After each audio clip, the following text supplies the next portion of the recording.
नमस्कार, मैं हूं राहुल चौधरी और डीएनपी इंडिया में आपका स्वागत है। आज बात करेंगे उत्तर प्रदेश के चुनावी माहौल की। उत्तर प्रदेश में लोकसभा चुनाव का माहौल अब धीरे धीरे बनने लगा है। आगामी लोकसभा चुनाव से पहले भारतीय जनता पार्टी ने अपनी कमर कस ली है। एक बार फिर से नरेंद्र मोदी को प्रधानमंत्री बनाने के लिए संघ और बीजेपी चुनावी पिच मजबूत करने का काम कर रहे हैं। साथ ही विपक्षी गठबंधन इंडिया को भी घेरने की रणनीति बनाई जा रही है। अभी कुछ दिनों पहले राष्ट्रीय स्वयंसेवक संघ आरएसएस और भारतीय जनता पार्टी के बीच लखनऊ में हुई बैठक में 2024 को लेकर बीजेपी की जमीन मजबूत करने पर रणनीति बनाई गई और तैयारी भी शुरू हो गई है। लखनऊ में हुई बैठक में संघ के सह कार्यवाहक अरुण कुमार और राज्य की योगी सरकार के साथ आयोजित बैठक में अलग अलग मुद्दों पर रणनीति बनी। इसमें सामाजिक सरोकार के साथ साथ राष्ट्रवाद के मुद्दे को आगे बढ़ाने पर मंथन हुआ। इस समन्वय बैठक के जरिए संघ के अधिकारियों ने योगी सरकार और बीजेपी के कामकाज की जमीनी हकीकत को परखा। आपको बता दें कि इस बैठक में यूपी के सीएम योगी आदित्यनाथ, दोनों डिप्टी सीएम केशव प्रसाद मौर्य और ब्रजेश पाठक, बीजेपी यूपी प्रदेश अध्यक्ष भूपेंद्र चौधरी और यूपी के संगठन महामंत्री धर्मपाल सिंह भी मौजूद रहे। आइए आपको बताते हैं कि इस बैठक के दौरान किन किन मुद्दों पर बात हुई। यूपी बीजेपी प्रदेश अध्यक्ष भूपेंद्र चौधरी और यूपी बीजेपी संगठन महामंत्री धर्मपाल सिंह ने बीजेपी संगठन द्वारा किए जा रहे कामों के बारे में संघ को बताया। यूपी सरकार के मंत्रियों ने अपने विभाग के कामों के बारे में जानकारी दी।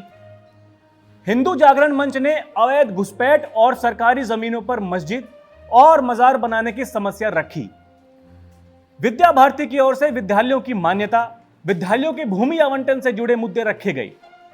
विश्व हिंदू परिषद ने धर्मांतरण और लव जिहाद जैसे मुद्दे रखे। लघु उद्योग भारती की ओर से उद्योगों से जुड़े मुद्दे रखे गए।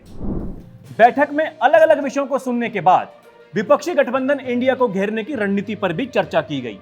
साथ ही दलित और पिछड़े वर्ग के बीच में पकड़ मजबूत करने के लिए राष्ट्रीय स्वयंसेवक संघ और भारतीय जनता पार्टी मिलकर कैसे काम करेगी, इस पर भी चर्चा हुई।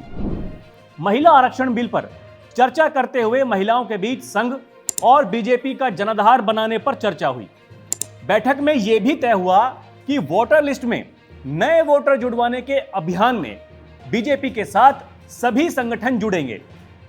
बैठक में दलितों और आदिवासियों के लिए पैठ बढ़ाने के लिए वहां सामाजिक स्तर पर विभिन्न कार्यक्रम भी चलाए जाएंगे। बैठक में किसानों की समस्याओं और गौवंश के मुद्दे पर भी बात हुई। इसके साथ ही सहयोगी संगठनों ने बताया कि विधायक और सांसद उनकी समस्याएं नहीं सुनते हैं, वो मंत्रियों तक भी अपनी बात नहीं पहुंचा पा रहे हैं। उन्होंने ये भी बताया कि छुट्टा पशु गांव में अब भी समस्या बनी हुई है।